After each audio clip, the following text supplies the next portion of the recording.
Percer le mystère de l'ouragan Milton et de l'énigmatique créature ailée.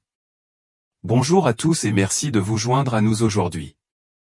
Notre rapport commence au lendemain du puissant ouragan Milton, qui frappe la Floride, laissant derrière lui des ravages. Mais le mystère ne s'arrête pas là. Dans le même temps, le fleuve Euphrate, vital pour de nombreuses civilisations à travers l'histoire, recule à un rythme alarmant. Ce changement a suscité une inquiétude généralisée. Cependant, lors d'un événement apparemment sans rapport, un cri glaçant a été entendu émanant d'une grotte voisine en Floride, faisant frissonner les habitants. Peu de temps après le passage de l'ouragan, une étrange créature ailée d'un autre monde a été vue planant dans le ciel. Ce qui est encore plus intrigant, c'est que le son étrange qu'il produisait ressemblait beaucoup à celui rapporté près de l'Euphrate en train de s'assécher. Quel est le lien entre ces deux événements lointains? Pourquoi ces sons identiques et terrifiants sont-ils entendus à deux endroits différents? Que signifient ces sons et d'où viennent-ils? Dans cet épisode, nous approfondirons ces questions et tenterons de découvrir la vérité. N'oubliez pas d'appuyer sur le bouton j'aime, de laisser vos réflexions dans les commentaires et de partager cette vidéo avec vos amis pendant que nous explorons ensemble ce mystère qui se dévoile. Une étrange créature au-dessus de la Floride. C'était un après-midi chaud en Floride lorsqu'un spectacle particulier a attiré l'attention des habitants et des visiteurs. Alors que le soleil commençait à se coucher, peignant le ciel dans des tons de rose et d'or, une étrange silhouette apparut dans le ciel, s'élevant dans les airs d'une manière que personne n'avait vue auparavant. Ce n'était ni un oiseau ni un avion conventionnel. Les mouvements de la créature étaient erratiques et imprévisibles, glissant alternativement en douceur dans les airs et effectuant des plongées brusques et discordantes. Sa forme sombre et imposante avait des ailes bien plus grandes que celles de n'importe quel oiseau de proie et émettait une série de sons terrifiants surnaturels qui provoquaient un frisson dans le dos de tous ceux qui l'entendaient. Plusieurs témoins, visiblement choqués par ce qu'ils ont vu, ont rapidement sorti leur téléphone pour filmer ce dont ils venaient de voir. La créature, disait-il, semblait avoir une forme vaguement humanoïde, avec des ailes longues et fines qui brillaient faiblement dans l'obscurité. Il y avait des moments où la forme de la créature semblait apparaître et disparaître de la réalité, comme si elle apparaissait et disparaissait de l'existence. Cette rencontre troublante a laissé beaucoup de gens dans un état d'incrédulité, leur esprit luttant pour comprendre ce qu'ils venaient de voir. La vidéo de l'être étrange a rapidement été diffusée sur YouTube, provoquant une frénésie sur les plateformes de médias sociaux. Les médias locaux se sont emparés de l'histoire et les vidéos ont rapidement été largement partagées. L'étrange créature et son vol sinistre ont captivé l'imagination du public et les débats sur son origine et sa signification se sont répandus sur Internet. Un habitant du coin a commenté « J'habite près de l'endroit où cela a été vu. Ma grand-mère parlait des esprits sombres qui apparaissent avant que quelque chose de grave n'arrive. Vous feriez mieux de rester en sécurité là-bas. Ce n'est en aucun cas un oiseau ou un avion. » Au milieu de cette frénésie, quelque chose d'encore plus étrange a commencé à se dérouler au Moyen-Orient, près du fleuve Euphrate asséché. Un bruit similaire a été signalé. Arrêtons-nous un instant et écoutons le son de l'inconnu, une connexion entre les continents. Ce qui se passe. Pourquoi les sons entendus en Floride ressemblent-ils aux bruits étranges de l'Euphrate, à des milliers de kilomètres de là? Les deux événements, bien qu'apparemment sans rapport, génèrent des vagues de spéculation à travers le monde. Les rapports en provenance de Floride faisant état d'une étrange silhouette ressemblant à un démon volant dans le ciel étaient accompagnés de sons terrifiants, et ces sons étaient étrangement similaires à ceux capturés près de l'Euphrate. Les bruits près de la rivière avaient été décrits comme des grognements profonds et grondants, presque comme s'ils émanaient du sous-sol. Ces sons pourraient-ils avoir une origine commune? Et que veulent-ils dire? L'assèchement de l'Euphrate a longtemps été considéré par certains comme l'accomplissement d'une prophétie biblique, notamment du livre de l'Apocalypse. Selon Apocalypse 9, 1, la libération de 4 anges liés dans le fleuve marque le début de la fin des temps. Pendant des années, les communautés religieuses ont spéculé que le retrait des eaux pourrait être le signe de la libération d'êtres anciens et puissants, peut-être d'entités démoniaques autrefois emprisonnées sous la rivière. Aujourd'hui, avec l'observation en Floride, nombreux sont ceux qui commencent à se demander si ces deux phénomènes sont liés.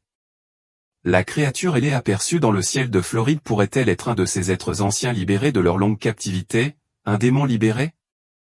Que se passe-t-il ensuite? Une théorie de plus en plus répandue circulant en ligne suggère que la créature découverte en Floride pourrait ne pas être une apparition surnaturelle aléatoire, mais plutôt l'une des entités anciennes décrites dans les prophéties bibliques.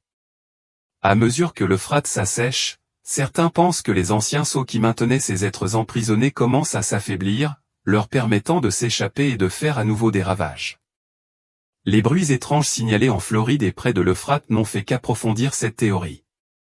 Des témoins ont décrit avoir entendu un grognement sourd similaire qui avait accompagné le vol de la créature en Floride, ce qui a conduit certains à spéculer que ces sons provenaient des profondeurs de la terre, du lit de la rivière lui-même. Si ces anciennes entités sont réellement libérées, que pourrait-il se passer si elles étaient libérées dans le monde? Selon certaines croyances, les conséquences pourraient être catastrophiques, déclenchant un chaos et une destruction indescriptibles. Le sens apocalyptique de l'Euphrate. L'Euphrate, l'un des fleuves les plus anciens et les plus importants de l'histoire, a longtemps été associé à des prophéties apocalyptiques. Certains voient dans son séchage le signe de la fin prochaine des temps. Dans la Bible, le rôle du fleuve dans les événements apocalyptiques est significatif, en particulier dans l'Apocalypse, qui parle du fleuve comme d'un lieu où 4 anges sont liés. À mesure que les eaux du fleuve se retirent, certains croient que ces anges ou démons sont en train d'être libérés, ouvrant ainsi la voie à la bataille finale entre le bien et le mal. L'observation de la créature en Floride, combinée aux bruits étranges là-bas et près de l'Euphrate, a conduit de nombreuses personnes à relier ces événements. Certains interprètent ces sons comme des présages indiquant que ces êtres anciens commencent à bouger. L'Euphrate a toujours été une source vitale de vie pour les civilisations qui ont prospéré le long de ses rives.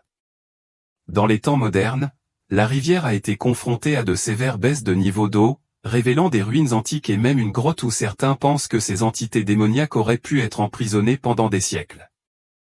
Cette découverte a soulevé de nouvelles questions sur ce qui se trouve sous la rivière et sur la question de savoir si les sons émanant de ces grottes sont les premiers signes de la libération de ces forces anciennes. Que pourrait nous réserver l'avenir? Selon des textes anciens et des prophéties, les démons emprisonnés sous l'Euphrate y étaient placés en punition de leur rébellion contre Dieu. L'assèchement de la rivière est considéré comme le signe que sa libération pourrait être imminente. Si ces démons s'échappent, les conséquences pourraient être catastrophiques. Ces entités, considérées comme capables de causer d'immenses destructions, pourraient semer le chaos dans le monde, déclenchant violence, émeutes et catastrophes naturelles. Dans la Bible, les démons sont décrits comme des anges déchus qui ont suivi Satan dans sa rébellion contre Dieu. Sa chute est détaillée dans Apocalypse 12, 9, et son état actuel est l'emprisonnement.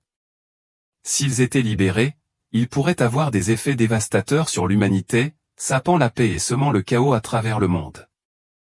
Et si ces anciens démons se déchaînaient à notre époque? Conclusion, la fin des temps est notre rôle. L'histoire du fleuve Euphrate, l'étrange créature de Floride, et des sons mystérieux qui relient ces événements est à la fois fascinante et effrayante. Reste à savoir si ces événements sont réellement liés à d'anciennes prophéties ou s'il s'agit simplement de coïncidences. Cependant, une chose est claire, ces événements ont attiré l'attention des gens du monde entier, suscitant des conversations sur la fin des temps et sur ce que l'avenir nous réserve. Alors que nous abordons ces mystères, il est important de réfléchir aux avertissements des textes sacrés et de considérer le rôle que chacun de nous joue dans l'histoire actuelle de l'humanité. Certains pensent que le monde est témoin des signes d'un profond réveil spirituel ou apocalyptique. Des événements comme l'observation mystérieuse en Floride peuvent être considérés comme la preuve que les barrières autrefois impénétrables entre les domaines physiques et spirituels commencent à s'effondrer. Commençant à se dissoudre dans ce contexte, certains partisans de la théorie du démon suggèrent que la créature vue en Floride pourrait être la preuve que des forces anciennes, longtemps liées près de l'Euphrate, ont maintenant été libérées. Selon certaines interprétations des Écritures anciennes, ces anges ou démons, autrefois emprisonnés après une bataille épique, seraient désormais déchaînés. La créature de Floride pourrait donc être considérée comme une entité ayant échappé à ce champ de bataille surnaturel, désormais libre de parcourir les cieux après avoir rompu son ancien confinement. La Bible offre de nombreuses informations sur la nature des démons. Ces êtres, selon l'enseignement biblique, sont des anges déchus qui se sont alignés sur Satan dans sa rébellion contre Dieu. Après avoir été vaincus dans un conflit céleste, ils furent chassés du ciel avec Satan, comme le rapporte Apocalypse 12, 7 à 9. Les démons accomplissent désormais la mission de Satan sur terre, travaillant sans relâche pour tromper l'humanité et éloigner les gens de Dieu, les attirant vers le péché. Malgré son pouvoir et son influence actuelle, la Bible nous assure que son sort est scellé. En fin de compte, Jésus triomphera de Satan et de toutes ses forces démoniaques, les condamnant au châtiment éternel dans les temps de feu. Les démons ne sont donc pas seulement des forces abstraites, ce sont des anges déchus qui ont été chassés du ciel en raison de leur rôle dans la rébellion de Satan. Pour bien comprendre les démons, il est essentiel de considérer d'abord Satan lui-même, l'incarnation suprême du mal. La Bible, en particulier dans l'Apocalypse, explique que Satan était autrefois un ange de haut rang, peut-être un chérubin, mais qu'il a décidé de se rebeller contre Dieu, exerçant son libre arbitre pour embrasser le mal. La cause exacte de la chute de Satan reste un mystère, qu'il s'agisse de fierté ou d'une autre insatisfaction profonde. Ce qui est clair, cependant, c'est qu'une grande guerre céleste a éclaté entre les partisans de Satan et les forces du bien, dirigées par l'archange Michel, Apocalypse 12, 7 à 9. Après sa défaite, Satan et ses anges rebelles furent chassés du ciel et condamnés à une vie de jugement éternel, Apocalypse 12, 9, Luc 10, 18. Satan, maintenant connu comme le prince des démons, Matthieu 12, 24, et ses disciples déchus ont été rejetés sur terre, où ils continuent leur mauvaise œuvre. Leur fin ultime, telle que décrite dans Matthieu 25, 41, est une éternité brûlante en enfer. Mais que peuvent faire exactement les démons? Malgré leur disgrâce, les démons continuent de remplir la mission de Satan sur terre en conduisant les gens au péché. La Bible met en garde contre le danger que représentent les démons, désignant Satan comme « le Dieu de ce siècle », 2 Corinthiens 4, 4, qui rôde sur la terre comme un lion à la recherche de victimes à dévorer, 1 Pierre 5, émoticône n'en croyant pas ses yeux. Les démons sont décrits de diverses manières dans les Écritures, comme des esprits impurs, Marc 1, 27, des esprits trompeurs, 1 Roi 22, 23, et comme les puissances mêmes des ténèbres agissant contre la volonté de Dieu, Éphésiens 6, 12. Leur influence n'est pas seulement spirituelle, mais physique, car on sait qu'ils possèdent les gens, causant des dommages à la fois physiques et spirituels, Matthieu 12, 22, Marc 5, 20. Ils manipulent les esprits, gardant les incroyants dans l'ignorance, les aveuglant de la vérité de l'Évangile, 2 Corinthiens 4, 4. Ils trompent également, se faisant passer pour des anges de lumière, diffusant de faux enseignements, 2 Corinthiens 11, 14-15, 1 Timothée 4, 1, et accomplissant des signes miraculeux pour égarer les gens, Apocalypse 13, 14. Même les croyants ne sont pas à l'abri de leurs attaques, car les démons peuvent les tourmenter, 2 Corinthiens 12, 7. Pour les chrétiens, résister aux démons n'est pas une question de force physique, mais de force spirituelle. La Bible donne aux croyants les outils nécessaires pour se défendre contre Satan et ses démons. Une préoccupation majeure pour beaucoup est la possibilité de possession démoniaque, un problème qui était très réel à l'époque biblique. Jésus a donné à ses apôtres le pouvoir de chasser les démons en son nom, Luc 9, 1.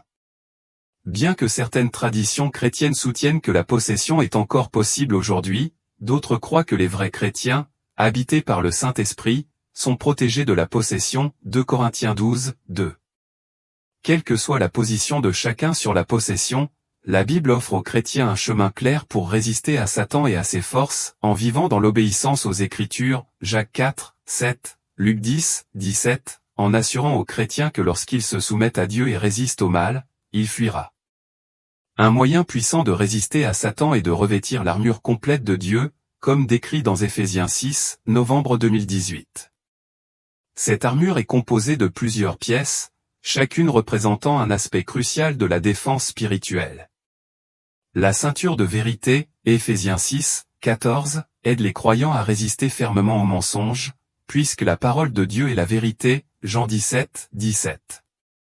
Le pectoral de la justice, Éphésiens 6, 14, protège le cœur contre les effets néfastes du péché, protégeant les croyants des attaques externes et internes, Proverbe 4, 23.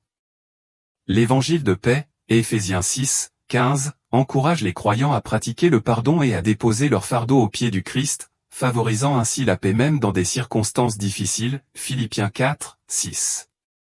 Le bouclier de la foi, Éphésiens 6, 16, protège contre les flèches enflammées de l'ennemi alors que les croyants recherchent activement la présence de Dieu dans leur vie, Matthieu 6, 33. Le casque du salut, Éphésiens 6, 17, protège l'esprit des pensées pécheresses, des doutes et des illusions, permettant aux chrétiens d'amener chaque pensée à l'obéissance au Christ, 2 Corinthiens 10, 5. Enfin, l'épée de l'esprit, Éphésiens 6, 17, est la parole de Dieu, qui sert d'arme défensive contre les mensonges de l'ennemi et d'outil offensif pour contre-attaquer avec la vérité, Luc 4, 13. En fin de compte, le sort des démons est scellé. Savent-ils que leur fin approche? La Bible déclare que Jésus est venu dans le monde pour détruire les œuvres du diable, 1 Jean 3, 8, et que son pouvoir sur les démons est démontré à plusieurs reprises dans les évangiles, Matthieu 9, 32-33, Marc 7, 26-30, Luc 4, 35. Même les démons eux-mêmes reconnaissent l'autorité suprême de Jésus, telle que décrite dans Matthieu 8, 29, lorsque Jésus affronta les démons. Ils crièrent, « Que nous veux-tu, Fils de Dieu ? Es-tu venu ici pour nous torturer avant l'heure fixée ?» Cette déclaration souligne le fait que les démons comprennent leur défaite finale face à Jésus, comme décrit dans Apocalypse 20, 10, où ils sont jetés dans le feu éternel, un lieu de tourment préparé pour eux et leur maître Satan, Matthieu 25, 41. Accumulez de la colère contre vous-même pour le jour de la colère de Dieu, où son juste jugement sera révélé. Romains 2h5. Comment se fait-il qu'un Dieu qui est amour montre aussi de la colère envers sa création? Pour clarifier, lorsque je parle des enfants de Dieu, je fais spécifiquement référence à ceux qui sont nés de nouveau et qui ont accepté Jésus-Christ comme leur Seigneur et Sauveur. Ce sont ces personnes qui ont été adoptées dans la famille de Dieu par la grâce, par la foi. Cette distinction est vitale, puisque l'humanité entière ne compte pas parmi les enfants de Dieu, mais seulement ceux qui sont en Christ. Certains pourraient se demander, la colère n'est-elle pas l'antithèse de l'amour? La vérité est que pour comprendre pleinement la sainteté de Dieu et la profondeur incommensurable de son amour pour nous, nous devons comprendre la nature de la colère de Dieu. La colère de Dieu n'est pas un concept isolé ou négatif, mais elle est en fait profondément liée à la bonne nouvelle du salut. Cependant, la doctrine de la colère de Dieu est souvent rejetée, en particulier dans de nombreuses églises occidentales d'aujourd'hui, où l'on a tendance à se concentrer uniquement sur l'amour de Dieu. Cependant, en négligeant la colère de Dieu, nous ne parvenons pas à reconnaître la sainteté de Dieu, l'impact dévastateur du péché et la réalité selon laquelle le péché mène à la mort. En fait, certains au sein de l'Église presbytérienne d'Amérique ont même tenté de modifier les paroles de l'hymne bien connu, In Christ Alone, en remplaçant la phrase « La colère de Dieu était satisfaite » par « L'amour de Dieu était magnifié ». Bien que cela reflète un effort bien intentionné pour mettre l'accent sur l'amour de Dieu, cela représente également une tendance inquiétante au sein d'une grande partie de l'Église occidentale à minimiser, voire à nier complètement, la colère de Dieu. La vérité est que la colère de Dieu est non seulement réelle, mais qu'elle est essentielle pour comprendre toute la portée de son amour. Or, les Écritures ne sont pas claires au sujet de la colère de Dieu. Un Dieu aimant condamne-t-il vraiment les pécheurs à l'enfer? Comment un Dieu aimant peut-il se réconcilier avec le concept de colère? Et en tant que croyant, dois-je m'inquiéter de la colère de Dieu? Telles sont les questions que je vais tenter d'aborder dans cette série. La réalité est que la colère de Dieu n'est pas seulement un enseignement isolé, mais qu'elle est mentionnée plus de 600 fois dans les Écritures, tant dans l'Ancien que dans le Nouveau Testament. Comme le disait le théologien D.A. Carson explique que la colère de Dieu est aussi centrale dans le Nouveau Testament que dans l'Ancien. La sainteté de Dieu, notre péché, sa grâce, l'œuvre du Christ sur la croix et notre espérance de vie éternelle sont tous intimement liés au concept de la colère de Dieu. Sans comprendre la colère de Dieu, la croix et le sacrifice de Jésus perdent leur sens. Si Dieu n'était pas un Dieu de colère, il n'y aurait aucune raison pour la croix, aucun besoin du sacrifice du Christ et aucun espoir de rédemption. La sainteté de Dieu exige sa colère. Mais qu'est-ce que la colère de Dieu exactement? Il ne faut pas la confondre avec la colère que nous, en tant qu'humains, ressentons souvent. La colère de Dieu n'est ni impulsive ni erratique.